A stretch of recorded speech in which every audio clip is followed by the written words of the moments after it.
Amat terima kasih kepada ahli-ahli panel yang sanggup hadir bersama kita pada malam ini untuk membincangkan tajuk yang amat diberi perhatian oleh banyak orang, terutamanya di kalangan pemerhati politik pada waktu sekarang, iaitu tentang transformasi parti politik. Terutamanya selepas pilihan raya umum 2008, banyak ahli politik dan parti politik membincangkan tentang perubahan baru yang ingin dibawa oleh mereka, terutamanya kepada pertubuhan masing-masing. Dan dalam perjalanan ini terdapat banyak cabaran yang dihadapi oleh pihak masing-masing. Dan kita amat bangga pada malam ini kerana dapat menjemput 3 orang ahli panel yang datang dari pada latar belakang yang berbeza. Di sebelah paling kiri saya ialah saudara Oi Heng. Beliau bukan seorang ahli politik, tapi sangat dekat dengan parti politik dan juga ahli politik. Dan beliau sebenarnya bekerja sebagai seorang penyelidik politik. Beliau merupakan pengarah eksekutif bagi, dan di sebelah kanan saya pula saudara Lee Ban Chen yang merupakan seorang bekas ahli politik, walaupun sudah bersalah sekarang, tetapi belum bersalah sepenuhnya. Beliau masih merupakan seorang pemerhati dan pengkritik politik yang sangat aktif, dan sebagai seorang penulis kolom di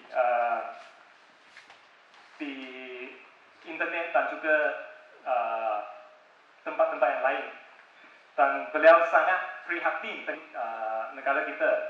Dan di paling kanan saya pula, yang tidak asing lagi bagi saudara semua, iaitu Yang Berhormat Dato' Usman Musa, yang datang jauh dari negeri Kelantan pada ketika tadi, dan pengenalan lagi. Dan baru-baru ini beliau telah memenangi sebagai kerusi nombor 3 di parti beliau sendiri.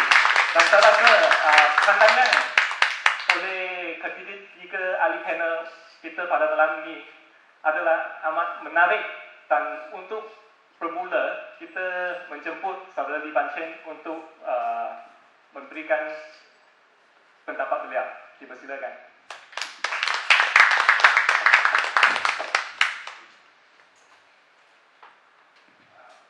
Terima kasih kepada saudara Chua dan panelis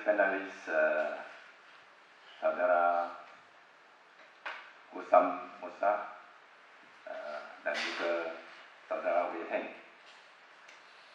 Saya cakap sebagai panelis pertama, rasa lebih selesai sikit lah.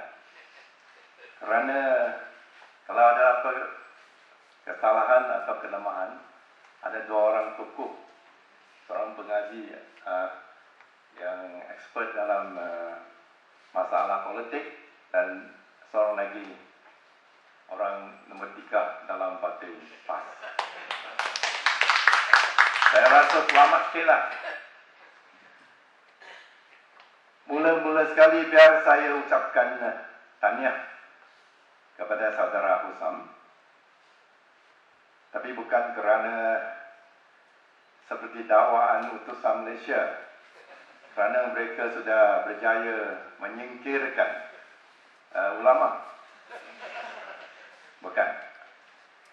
Itu dakwa itu memang ganjil lah. Kalau ulama telah disingkirkan, siapa dia? Mursyidul Am. Ya, bukankah dia ulama yang terbesar sekali? Siapa lagi? Presiden Ali Awang pula, bukankah seorang ulama yang besar sekali? Sebab itu memang tidak masuk akal. Kalau katakan kumpulan Erdogan tidak menyingkirkan kumpulan ulama. Itu memang dakwaan yang tidak tepat. Sebenarnya saya nak berikan tanya saya kepada kelahiran saf pimpinan baru PAS yang pada keseluruhannya lebih bersifat liberal, inklusif dan juga progresif, dan dipercayai tim baru ini akan lebih memanfaatkan transformasi parti ke arah kesederhanaan atau pertengahan dan juga kondusif kepada gerakan reformasi di bawah Pakatan Rakyat.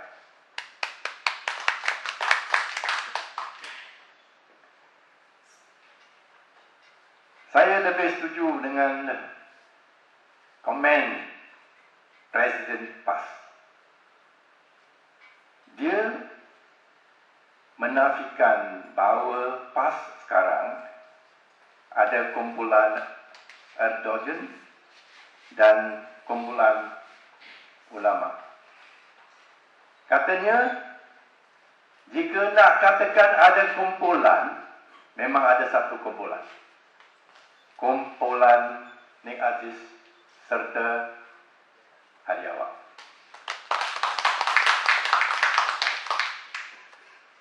Ini penting.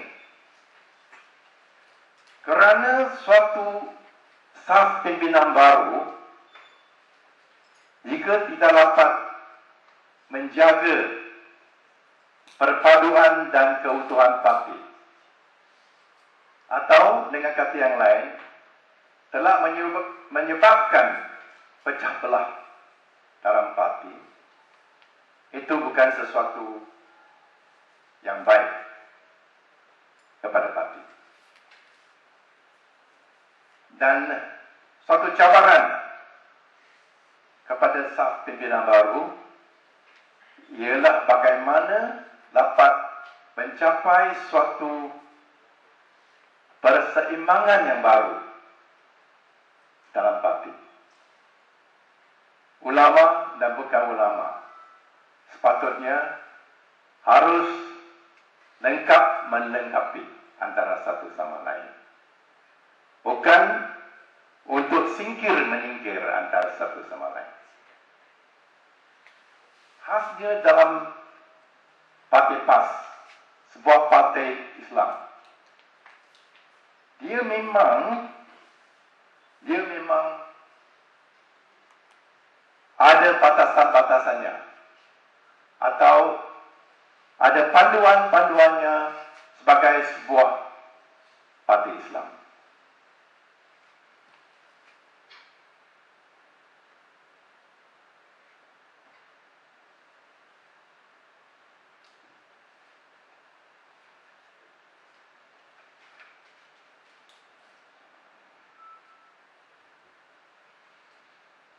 Cabaran kepada saf pimpinan baru, yang pertama, mungkin harapan yang terlalu tinggi.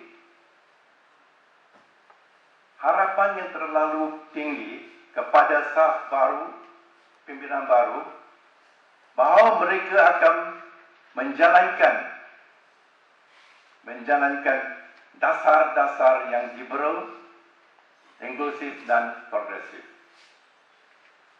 tanpa mengambil kira bahawa sebagai sebuah parti Islam, ia memang ada prinsip teokrasinya yang termaktub dalam perlembagaan PAS, dan juga pantauan dan tapisan dari otoriti agama seperti Musidul Am dan Presiden Parti, serta institusi agama seperti Dewan Ulama dan Majlis Surah Ulama. Ini suatu hakikat atau suatu realiti yang harus kita perhatikan. Dengan lain perkataan,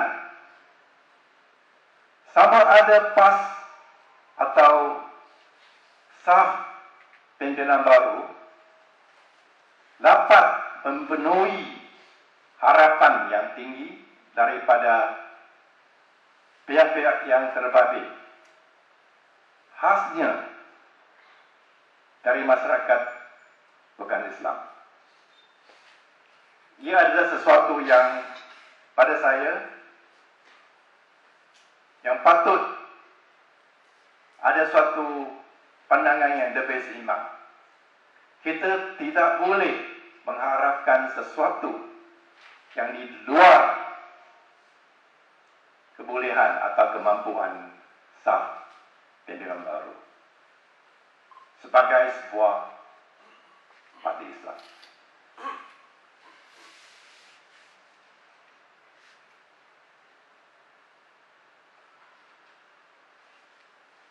Namun pada muktamar yang baru kali ini, suatu perkara yang saya anggap cukup menggalakkan ialah pada suatu ketika dahulu saya sendiri amat khawatir tawaran atas strategi UMNO yang cukup bahaya sekali, yaitu tawaran untuk menubuhkan kerajaan perpaduan. Dan nampaknya pimpinan PAS pada suatu ketika dahulu, pemimpin-pemimpin dari Presiden, Timbalan Presiden, Setiausaha, nampaknya semuanya menyokong penubuhan kerajaan perpaduan. Tetapi suatu hal yang cukup bermakna ialah akar umbi PAS cukup kuat. Mereka cukup berwaspada dan telah berjaya untuk mematahkan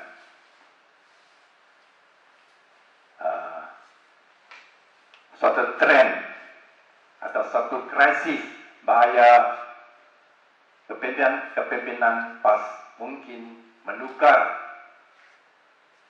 hala tuju parti dan kembali kepada atau mengulangi sejarah dulu, menjadi sebahagian daripada Barisan Nasional dan akhirnya gagal untuk meneruskan perjuangan dalam rangka Barisan Nasional dan terpaksa keluar. Keadaan kali ini lebih teruk kerana suatu barisan yang baru dalam keadaan rakyat hendakkan perubahan dan Pakatan Rakyat sudah menjadi suatu tenaga, suatu pasukan politik yang dapat melawan Barisan Nasional. Marah kerana pertiupan angin perubahan, kemungkinan untuk menumbangkan atau menggulingkan kerajaan Lampung ini ada. Sudah ada kemungkinan itu. Kalau dalam masa yang kritikal, yang penting ini, kita mentukar hala tuju. dan cuba kita jatuh ke dalam suatu taktik yang cukup licin. Perpaduan bangsa, perpaduan agama, dan jadikan perjuangan rakyat menjadi suatu perjuangan yang melanjutkan dasar perkauman AMNO. Sungguh pun krisis ini nampaknya sudah diatasi dan pintu perundingan untuk penubuhan kerajaan perpaduan telah pun ditutup. Tetapi tidak dapat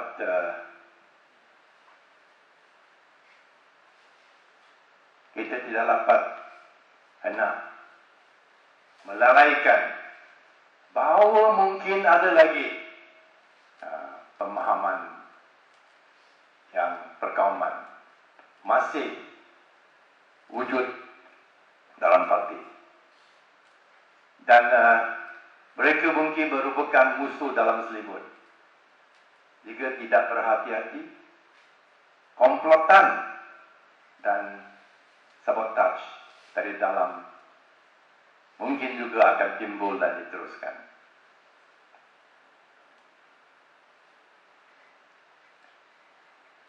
Kali ini suatu perkembangan yang cukup menggalakkan ialah tema muktamar kali ini ialah membangun negara kebajikan.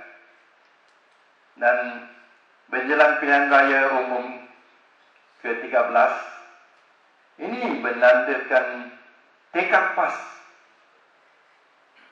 menuju ke arah kesederhanaan. Dengan kata Presiden Hadi Awang dalam ucapan dasar beliau, kata beliau, tibalah masanya kita memperkukuhkan konsep dan objektif kebajikan secara menyeluruh dalam urus tadbir yang kita bawa sebagai asas komitmen kita untuk mentadbir negara masyarakat majmuk ini secara bersama dengan rakan-rakan Pakatan Rakyat. Tambah Presiden Hadi Awang lagi, walaupun mungkin adanya perbezaan dasar dan konsep dengan rakan-rakan yang lain, tetapi banyak titik persamaan dalam pelaksanaan dan objektifnya dalam aspek pentadbiran dan penglibatannya ke dalam masyarakat majmuk. Walaupun berbeza dalam perkara halal dan haram, tetapi kita tentunya bersama dalam menegakkan keadilan untuk semua dan menentang kemungkaran, kezaliman dan penyelewengan seperti rasuah dan sebagainya. Inilah kerjasama yang menuntut kita untuk bersama dengan rakan-rakan dalam Pakatan Rakyat bagi membawa agenda perubahan ini.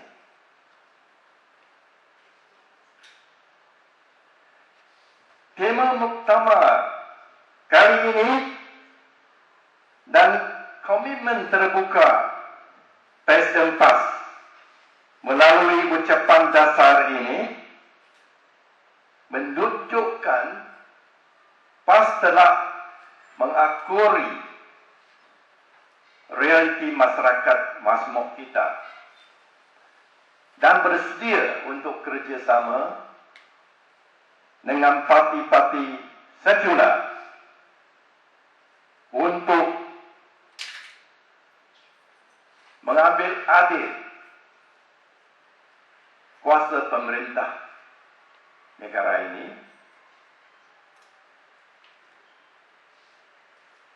Ini suatu perkembangan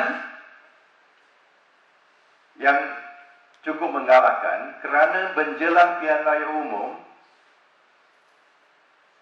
mengulangi pendirian yang begitu tegas terhadap komitmen Parti PAS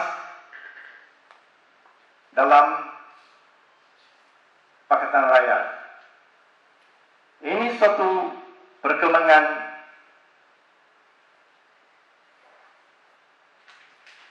yang patut diadu-adukan.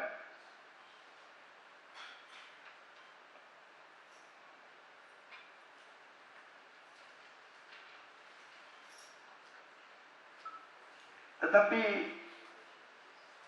mungkin dari masyarakat bukan Islam, yang diharapkan ialah adakah ini suatu perubahan dasar yang konsisten, atau seperti dakwaan utusan Malaysia bahawa ini hanya suatu tipu daya untuk mencapai kuasa politik, untuk sampai ke Putrajaya. Rasanya ini penting kerana kalau tak ada suatu dasar yang lebih konsisten, yang dapat dirasai, yang dapat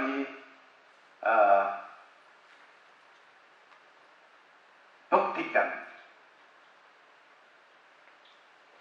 liberal dan inklusif, dasar-dasar seperti itu, saya rasa kena dibuktikan dengan perbuatan, amalan, bukan saja tinggal sebagai janji.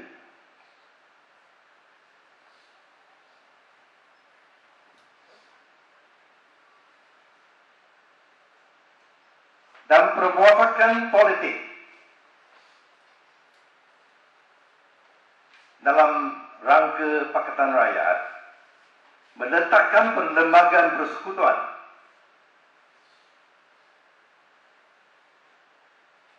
dan juga hak-hak asasi manusia, kesamarataan kaum dan nilai-nilai universal sebagai kompas perjuangan. Sungguh pun Al-Quran, Al-Sunnah dan sebagainya menjadi pedoman pasti. Ini rasanya penting. Kerana kalau dalam rangka Pakatan Rakyat, PAS kalau sudi bekerjasama dengan parti-parti sekular dan sudi menjaga kebajikan seluruh rakyat, khasnya rakyat yang tertindas dan rakyat yang tidak bernasib baik, atau kepada lapisan-lapisan yang kurang dijaga, yang tertindas, yang terperas. Jika itulah yang jadi kiraan kita, maka kita harus menjadikan perjuangan kita dalam lingkungan yang dapat diterima oleh semua kaum dan juga agama yang berlainan. Bukan saja mereka yang ada agama, juga termasuk mereka yang tiada agama. Yang penting ialah menyelesaikan masalah negara kita, supaya negara kita dapat memenuhi hasrat rakyat, supaya mendapatkan suatu sistem politik yang demokratik. Dapat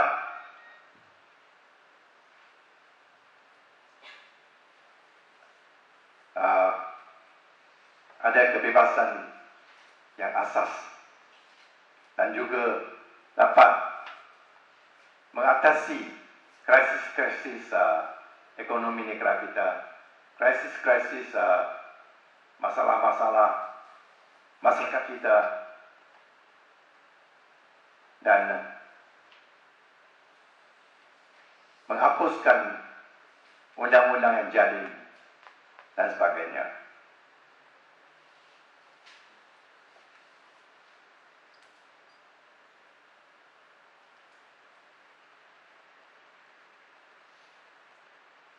Monopoli kuasa politik di negara kita oleh Perikatan dan Barisan Nasional telah selama lebih daripada setengah abad, dan keadaan monopoli ini harus ditamatkan. Ditamatkan dengan konsep dua parti atau dua barisan. Barisan Pakatan Rakyat berlawan dengan Barisan Nasional.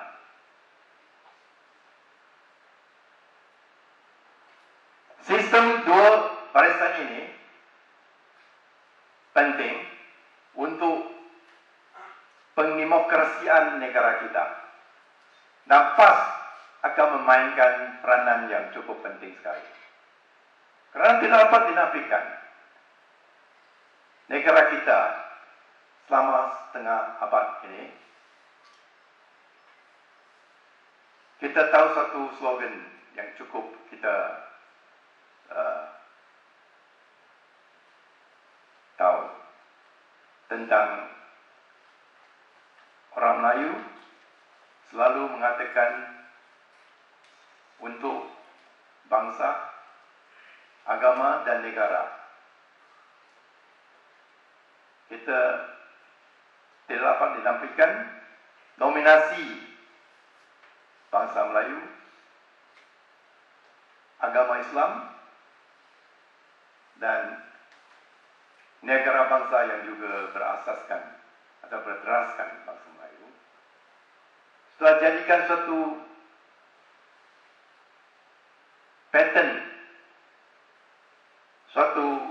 pattern politik negara kita, yaitu yang cukup tebal berbau perkauman atau agama yang sempit. Sebab itu, adakan suatu pakatan yang baru, yang adakan politik yang baru, yang menentang perkauman UMNO, yang menentang pahaman agama yang sempit. Ini rasanya cukup penting dan cukup diharapkan oleh rakyat jelata semua kaum.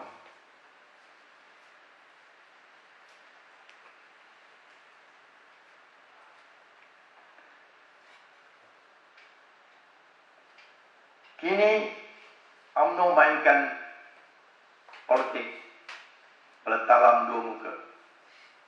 Di satu pihak mereka mengawal-awalkan satu Malaysia, dan di pihak yang lain mereka memberadakkan NGO dan politikus seperti Perkasa dan sebagainya untuk mengamalkan politik yang cukup perkauman, yang cukup kotor, politik menggertak. Umpamanya kes yang terbaru tentang perhimpunan aman yang akan diadakan oleh Bersih Dua, bantahan berbagai-bagai telah disiarkan dalam surat khabar. Dan kita nampak juga sekarang gertakan, serangan pribadi terhadap Bersih sudah dijalankan dalam surat khabar. Dan kerana ini jika diteruskan, maka negara kita sudah dalam keadaan yang tidak tentu macam mana hari depan kita. Kalau ada grup-grup orang yang ekstrim yang cuba selalunya mengapi-apikan sentimen perkauman atau emosi yang agama dan kaum yang melampau. Kita tak tahu apa yang akan berlaku kalau pihak yang bertanggungjawab bukan saja tidak cuba menyelesaikan masalah-masalah seperti ini, malah cuba nak eksploitasikan keadaan, mengadakan suasana dan situasi yang genting supaya menggertak rakyat, supaya mereka tidak berani hendak melawan atau tak berani hendak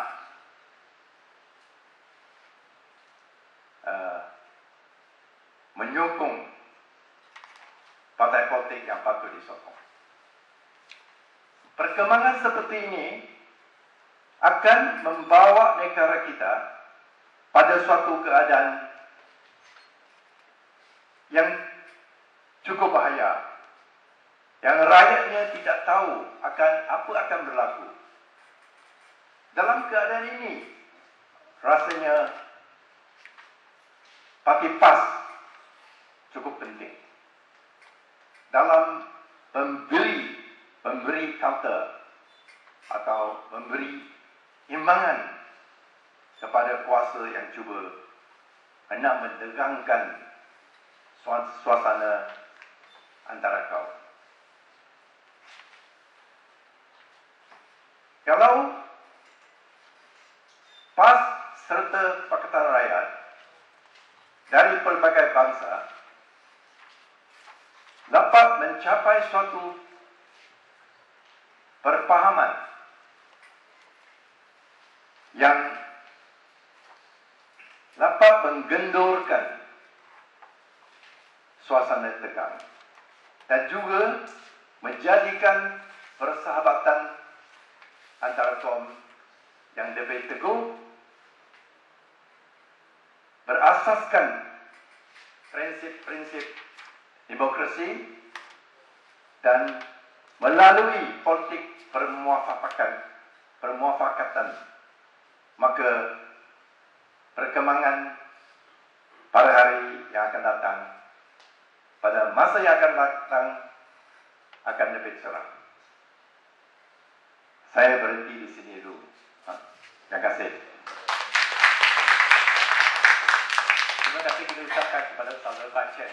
Beliau banyak memberi hujah tentang PAS dan mengkaitkan perkembangan terkini di dalam PAS dengan politik negara kita. Tapi saya rasa orang yang paling sesuai untuk mengulas hujah beliau bukan saya, tetapi Yang Berhormat Husam.